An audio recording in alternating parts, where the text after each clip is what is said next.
Hello students, welcome to the online class of Satyam Shiksha Sadan. Myself Vinay Singh, your SST faculty. So today, hope you are good from your health, fit and fine at your homes and you are continuing your studies. Okay? So हम लोगों ने पिछला दिन हम लोगों ने एक chapter complete किया था, चैप्टर 13 जो था वेज ऑफ कम्युनिकेशन. इसका मैंने सारे question answers, fill in the blanks, true false, word meaning और टिक द करेक्ट मैंने आपको व्हाट्सएप पे भेज दिया है. तो होप आप लोग उससे इस होमवर्क को बना लिए होंगे. तो आज हम लोग एक नया चैप्टर स्टार्ट करेंगे जो कि है our rights and duties, chapter number 14. Okay, तो हम लोग आज एक नया चैप्टर को स्टार्ट करेंगे, चैप्टर नंबर 14 जो कि है आवर राइट्स एंड ड्यूटीज. तो स्टार्ट करते हैं हम लोग चैप्टर. तो आवर राइट्स एंड ड्यूटीज क्या है, क्या बोल रहा है, हमारा क्या हक है, क्या हमारा हक है, ये इस बारे में हम लोग इस चैप्टर में पढ़ेंगे. इस चैप्टर में हम लोग एक्चुअली ये पोर्शन यहाँ से सिविक्स का पोर्शन शुरू हो जाता है. हिस्ट्री के पार्ट ही है सिविक्स, ठीक है. तो हमारा जितना भी ये है इसमें हम लोग, ये पहला चैप्टर है जिसमें आपका सिविक्स स्टार्ट हो रहा है. तो यहाँ से आप ध्यान से सुनिएगा, ये बहुत ही बेसिक चैप्टर है. तो अगर आप यहाँ से पढ़ना स्टार्ट करेंगे तो आप आगे जाके, क्योंकि ये आगे भी यही सब पढ़ना रहेगा और एडवांस पढ़ना रहेगा, तो इसी सब चीज़ से रिलेटेड रहेगा. तो आप अगर अभी ध्यान दीजिएगा इस सब पे, क्योंकि अभी इजी है, तो आपको आगे जाके पढ़ने में उतनी ज़्यादा तकलीफ नहीं होगी, ठीक है. और ये तो एक वीडियो लेक्चर है, तो आप लोग इसको रिपीट करके भी पढ़ सकते हैं, तो देख सकते हैं. तो हम लोग चैप्टर को स्टार्ट करते हैं, ठीक है. बोल रहे हैं आवर राइट्स एंड ड्यूटीज, क्या हमारा राइट्स है, क्या हमारा हक है और क्या हमारा ड्यूटीज मतलब क्या हमारा फर्ज है, ठीक है. इस चैप्टर में हम लोग यही देखेंगे. Our country is the 7th largest country in the world and our constitution is the longest written constitution of the world. बोल रहा है कि आप सभी को पता होगा कि हमारा कंट्री जो है वो 7th लार्जेस्ट कंट्री है. जैसे कि बाकी सारे और भी इसके ऊपर में अमेरिका, ऑस्ट्रेलिया, ये सब देश आते हैं, उसी तरह से 7वें नंबर पे हमारा आता है, 7वें नंबर पे आता है हमारा देश. Is the 7th largest country, मतलब क्या कि 7 नंबर पे आता है. और बोल रहे हैं and it has the longest written constitution of the world. इस वर्ल्ड कॉन्स्टिट्यूशन मतलब हो गया संविधान, ठीक है. तो संविधान में मतलब कि क्या होता है कि हमारे जितने भी नियम कानून के, जितने भी जैसे कोई भी चीज़ के लिए बनाया जाता है नियम कानून, तो वो पूरा एक बहुत ही बड़ा, बहुत ही लंबा किताब है कॉन्स्टिट्यूशन का. मतलब कि बहुत ही संविधान की बहुत विशाल किताब. इसमें हमारे जितने भी हक हैं, जितने भी सब कुछ राइट्स हैं, ड्यूटीज़ हैं, सब कुछ इसमें मेंशन किया हुआ रहता है. तो संविधान का एक बहुत बड़ा क्या है, एक बुक है. तो ये बोल रहा है कि बहुत ही बड़ा होता है ये कॉन्स्टिट्यूशन का.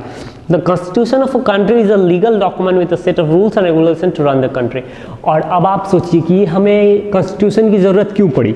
जब हमारा देश आज़ाद हुआ तो उसके बाद हमारे कॉन्स्टिट्यूशन की ज़रूरत इसलिए पड़ी क्योंकि देश को चलाने के लिए कुछ नियम और कानून बनाए जाते हैं. अब जैसे कि आपके स्कूल है मान लीजिए, तो स्कूल में भी अगर कुछ नियम कानून रहते हैं कि आपको इतना बजे स्कूल आना है, आपको अपने स्कूल ड्रेस में आना है, अगर नहीं आते हैं तो देखते हैं आप लोग पनिशमेंट मिलता है, आप लोग को सारे रूल्स रेगुलेशन स्कूल के फॉलो अप करने हैं.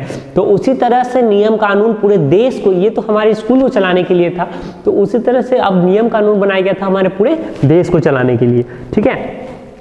तो to run the country with a set of document with a set of rules and regulation. तो ये जो है रूल्स एंड रेगुलेशंस बनाए गए ताकि ये पूरे कंट्री को चलाया जा सके. जो कौन सा कंट्री, जो कि था हमारा इंडिया, ठीक है. It is the supreme law of the land as the government runs the country only according to the rules of the constitution. बोल रहा है ये एक सुप्रीम लॉ है. मतलब सुप्रीम मतलब क्या, सबसे ऊपर. ये जो कॉन्स्टिट्यूशन है ये सबसे ऊपर है हमारे, इसलिए and as the government runs the country only according to the rules of the constitution. क्योंकि जो गवर्नमेंट है, गवर्नमेंट क्या यानी हमारी सरकार, जैसे कि जो हमारी सरकार है वो हमारे देश को चलाती है इसी संविधान के अनुसार. इसी कॉन्स्टिट्यूशन में जितने भी नियम कानून बनाए गए हैं उसी के अनुसार हमारे देश को चलाया जाता है. हर एक चीज़ का नियम कानून होता है. After the independence of our country on 15th August 1947, from 200 years of British rule, the leader of our country appointed a committee of prominent people to prepare the Constitution of India. देखिए, आप सभी को पता है कि हमारे आज से कई साल पहले 1947 से पहले हमारे देश को ब्रिटिश रूल करते थे और वो कम से कम 200 साल रूल किए हैं. मतलब कि 200 साल भारत पे वो राज किए. वो सिर्फ भारत पे ही नहीं, वो और भी सारे जितने भी मुल्क थे उन सब पे ब्रिटिश का शासन चलता था. हम लोग ब्रिटिश के अधीन थे, हम लोग इंडिपेंडेंस नहीं थे. इंडिपेंडेंस मतलब क्या, आज़ाद. हम लोग को आज़ादी कब मिली, 15 अगस्त 1947. आप लोग मनाते हैं, याद है? तो उसी तारीख को हम लोग इंडिपेंडेंस डे मनाते हैं। तो 15 अगस्त 1947 को क्यों मनाते हैं? क्योंकि हमें उसी दिन क्या हुआ, आज़ादी मिली। ठीक है, तो और क्या किया गया, और उसके बाद जो हमें ब्रिटिश रूल से आज़ादी मिली, तो उसके बाद the leaders of our country appointed a committee of prominent people to prepare the constitution. अब हमारे जो देश के कुछ लीडर थे उस टाइम में थे, उस टाइम में कौन कौन थे? जवाहरलाल नेहरू थे, महात्मा गांधी थे, BR अम्बेडकर थे, ये सब जितने लोगों थे, ये सब लोगों ने क्या किया, कुछ लीडर्स को बनाया। लीडर्स मतलब क्या? नेता। हर एक चीज़ को, जैसे आपके क्लास के मॉनिटर्स होते हैं, क्या करते हैं? मॉनिटर संभालते हैं, तो उसी तरह उन लोगों ने भी एक लीडर्स बनाए। लीडर्स किस लिए बनाए? लीडर्स इसलिए बनाए ताकि वो लोग जो है कॉन्स्टिट्यूशन को बनाएंगे, मतलब कि नियम और कानून को चलाने के लिए वो लोग क्या करेंगे, एक कॉन्स्टिट्यूशन को बनाएंगे, एक संविधान को बनाएंगे, किताब बनाएंगे संविधान की, जिसमें क्या होगी, सारे नियम और कानून बनाए जा चुके रहेंगे। ये सबसे इंपॉर्टेंट पॉइंट है, देखिएगा। Doctor BR Ambedkar was the head of the drafting committee of the constitution. जैसे मैंने आपसे मॉनिटर की बात कही, तो उसी तरह से उसका कमिटी का मतलब कि एक सभा, कमिटी मतलब हो गया सभा, ठीक है। तो उस कमिटी का जो थे हेड थे, मतलब कि सबसे मेन जो थे वो थे डॉक्टर BR अम्बेडकर, और कोई नहीं, हम अब जानते हैं डॉक्टर BR अम्बेडकर, बहुत ही हमारे देश के सबसे बड़े थे। ठीक है, तो इन लोगों ये इस कमिटी के कॉन्स्टिट्यूशन के हेड थे, संविधान का हेड। और ये क्वेश्चन आपसे अगर कभी भी पूछा जाए, who was the head of the committee of the constitution, तो आप हमेशा याद रखिएगा डॉक्टर BR अम्बेडकर। ठीक है, the constitution of India was adopted on 26 जनवरी 1950।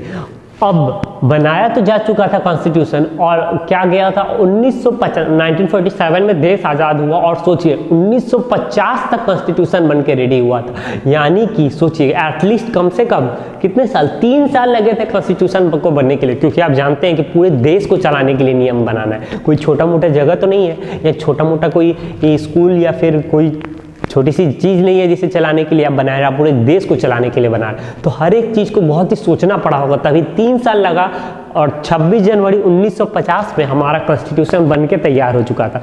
और इसी दिन हम लोग रिपब्लिक डे मनाते हैं, उसी दिन हम लोग रिपब्लिक डे अभी गया है, आप लोग जो जानते होंगे 26 जनवरी को आप लोगों ने देखा होगा। तो उसी सेम डे को 1950 में हम क्या मनाते हैं, रिपब्लिक डे मनाते हैं। Thus, this day is celebrated as the Republic Day of the country. From that day, we started governing ourselves independently. उस दिन से हम लोग अपने आप को क्या करने लगे, एक गवर्निंग मतलब कि शासन करने लगे, आज़ादी की तरफ से हम लोग शासन करने लगे। ठीक है, तो ये आज हमारा जो था, ये आज का हमारा लेक्चर का बेसिक स्टार्ट था। नेक्स्ट डे हम लोग प्रिंसिपल ऑफ आवर कॉन्स्टिट्यूशन पढ़ेंगे, इसके बारे में और जानकारी लेंगे। ये हमारा पहला लेक्चर था, तो इसको यहीं पे करते हैं, और आपका होमवर्क जो रहेगा वो यही रहेगा कि इसको रीड थ्रू करना है। ठीक है, तब तक के लिए आप टेक केयर, गुड बाय।